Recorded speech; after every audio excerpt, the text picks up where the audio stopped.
Então nós estamos na nossa aula de número 3 e nessa aula de número 3, olha que importante, a gente dá o pontapé inicial dos estudos dos artigos da lei de número 9.307, é isso mesmo. Vamos pegar artigo por artigo e começar a estudar a lei da arbitragem, a lei que regulamenta a arbitragem no Brasil. Vamos então, artigo 1º. Quem pode utilizar a arbitragem? E o que são direitos patrimoniais disponíveis? Vamos ver o que está escrito aqui no artigo 1º. Vamos lá? Artigo 1º. As pessoas capazes de contratar poderão valer-se da arbitragem para dirimir litígios relativos a direitos patrimoniais disponíveis. Então aqui a gente tem 2 ou 3 informações importantes para a gente fazer uma avaliação do artigo 1º da lei da arbitragem. Primeiro, quem pode utilizar a arbitragem? Então a gente tem aqui a resposta no artigo 1º que nos traz a seguinte informação: pode as pessoas capazes de contratar. Então, quem são as pessoas capazes de contratar? As pessoas que são capazes são as pessoas com a capacidade civil. Então, por exemplo, um menor de idade, a lei entende que ele não tem capacidade de contratar. Ele não tem a capacidade civil de tomar decisões. Então, aí nesse caso, o menor de idade, ele tem que estar assistido pelo seu tutor ou representado por ele. Então, aqui a gente já vê uma questão de uma incapacidade. E é disso que a lei está falando. Então, as pessoas capazes, por exemplo, são maiores de 18 anos, né? Ou aquelas que têm a emancipação, né? Mas não vamos falar sobre isso. Então, essas pessoas capazes aqui, elas poderão valer-se da arbitragem. Então, quem pode solucionar litígios na arbitragem? Aí você vê que as pessoas capazes, elas podem valer-se da arbitragem, ou seja, elas podem levar o seu litígio para ser solucionado na arbitragem. Aqui a gente tem uma outra informação importante, que a arbitragem ela serve para dirimir litígios. Ou seja, então as partes elas têm um litígio para resolver, em vez de levar para a justiça comum, ela tem agora uma alternativa, tá? Que a lei de número 9.307 fala, é a arbitragem. Eu posso, então, em vez de levar para o Poder Judiciário, levar para ser solucionado na arbitragem. Mas é qualquer litígio que eu posso solucionar na arbitragem? Aí a gente encontra uma terceira informação e uma resposta para essa pergunta, que é a seguinte questão: dirimir litígios, qualquer litígios, qualquer problema? Não. Aí a lei responde, relativos a direitos patrimoniais disponíveis. Então, o grande tema aqui é você compreender o que são direitos patrimoniais disponíveis, tá? Esse aqui é o tema, digamos que o tema-chave, para você compreender metade do que é a arbitragem. Metade do tema do que é a arbitragem é compreender o que são direitos patrimoniais disponíveis. Eu quero chamar a atenção também para te informar que para você aprender o que são direitos patrimoniais disponíveis, você não deve tentar decorar. Ah, isso aqui é direito patrimonial disponível, isso aqui não é. Isso aqui é, isso aqui não é. como se fosse algo fácil para decorar. Não. É o modo mais errado para você aprender o que são direitos patrimoniais disponíveis e, por consequência, você vai sofrer com isso se não aprender o que são direitos patrimoniais disponíveis. Por que que você vai sofrer com isso? Porque praticamente você não vai conseguir fazer uma análise do que é que pode ser solucionado na arbitragem.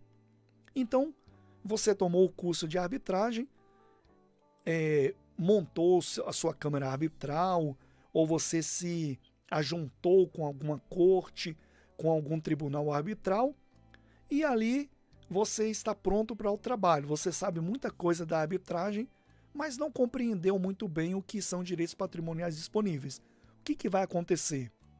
Quando chegar uma pessoa para você e falar assim, senhor árbitro, né, eu quero solucionar meu problema aqui na corte ou na sua câmara ou com você, árbitro. Daqui a pouco você vai entender também essas diferenças, tá? Nas próximas aulas, né? Eu falo daqui a pouco, mas nas próximas aulas, né?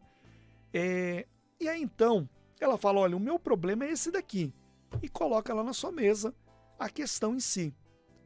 E aí você vai falar para essa pessoa se ela pode ou não resolver esse problema na arbitragem. Só que você só conseguirá falar se você compreender o que é direito patrimonial disponível, o que são direitos patrimoniais disponíveis. Então, por isso, preste muita atenção no que será passado agora para você entender. Você pode repetir essa aula, você pode fazer um estudo complementar por conta própria, pesquisando mais, pesquisando outras pessoas que também falam sobre o assunto, até compreender de uma vez por todas o que são direitos patrimoniais disponíveis, tá? Posso adiantar que não é difícil de compreender, mas ao mesmo tempo você precisa prestar muita atenção para entender a essência. Vamos lá, olha só, abrindo aqui novamente, então a gente está vendo no artigo 1º que quem pode contratar são pessoas capazes, já entendemos que trata-se da capacidade civil de contratar, elas vão dirimir litígios na arbitragem que não são qualquer tipo de litígio que pode ser solucionado na arbitragem. São litígios relativos a direitos patrimoniais disponíveis. Dito isso, o que são direitos patrimoniais disponíveis? E agora que entramos nessa parte que você precisa aprender. Pode ser definido, o que pode ser definido? Direitos patrimoniais disponíveis como aquele que possui expressão econômica. Então aqui a gente já tem uma informação importante. É aquele que possui, aliás, uma expressão econômica. Por exemplo, vou dar um exemplo aqui.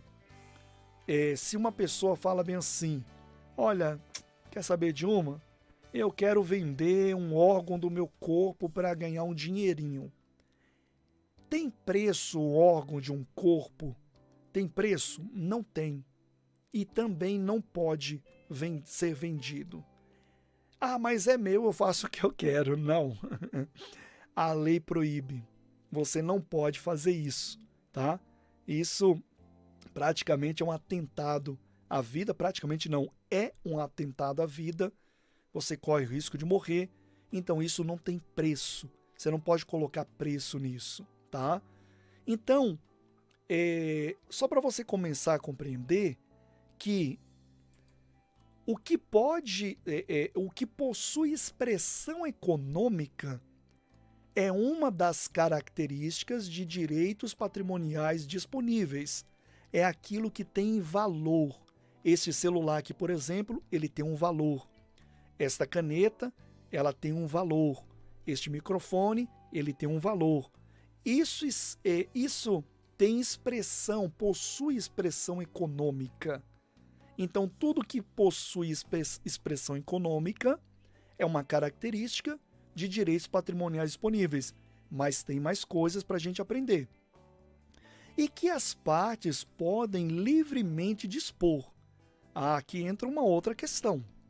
Por exemplo, eu falei que tudo aquilo que possui expressão econômica é uma característica, mas não é regra de que pode ser solucionado na arbitragem.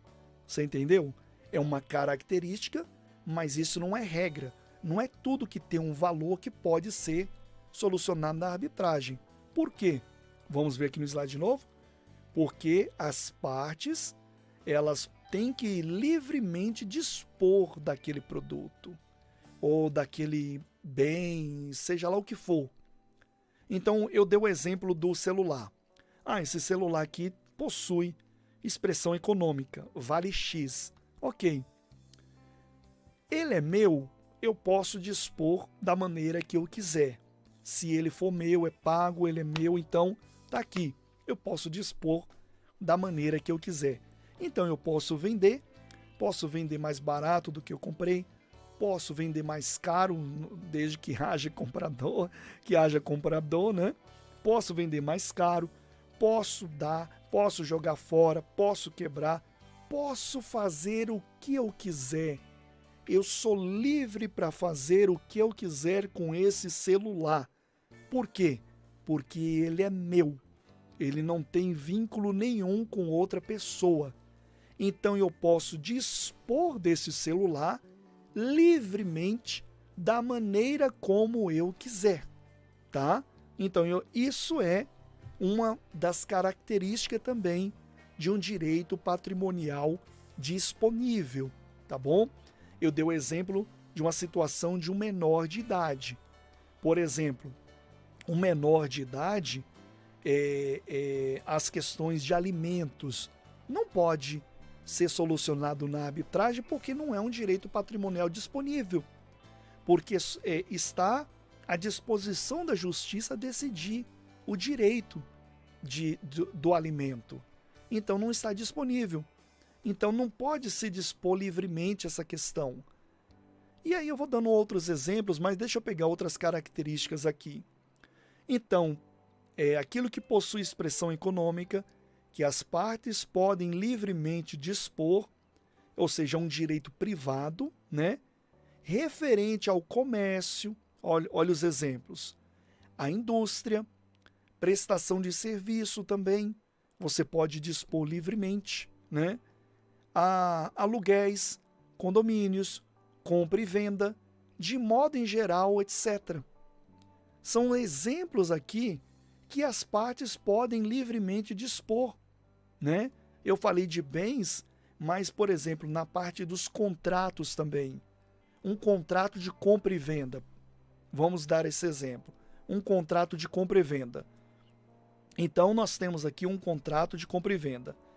Eu, dono, proprietário desse bem, estou fazendo um contrato com você que quer comprar. Eu estou vendendo, você quer comprar. Eu, o proprietário, posso dispor livremente desse bem, faço um contrato com você e você que quer comprar está comprando esse produto aqui através do contrato. O que acontece?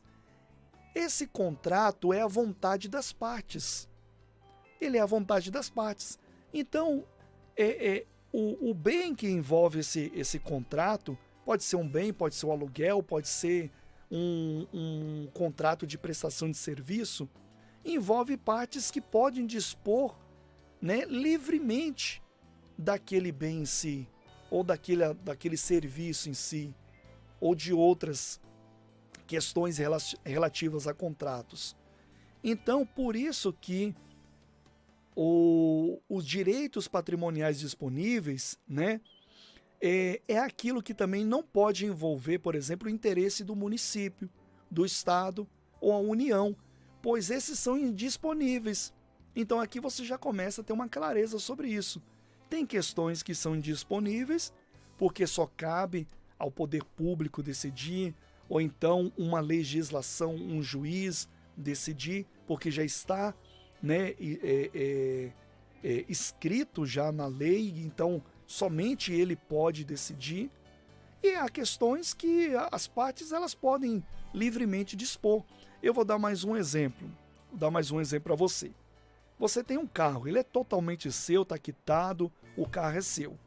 Você está no trânsito aqui, de repente alguém bate atrás no seu carro. E aí então você vai parar, vai chamar outra parte para uma negociação.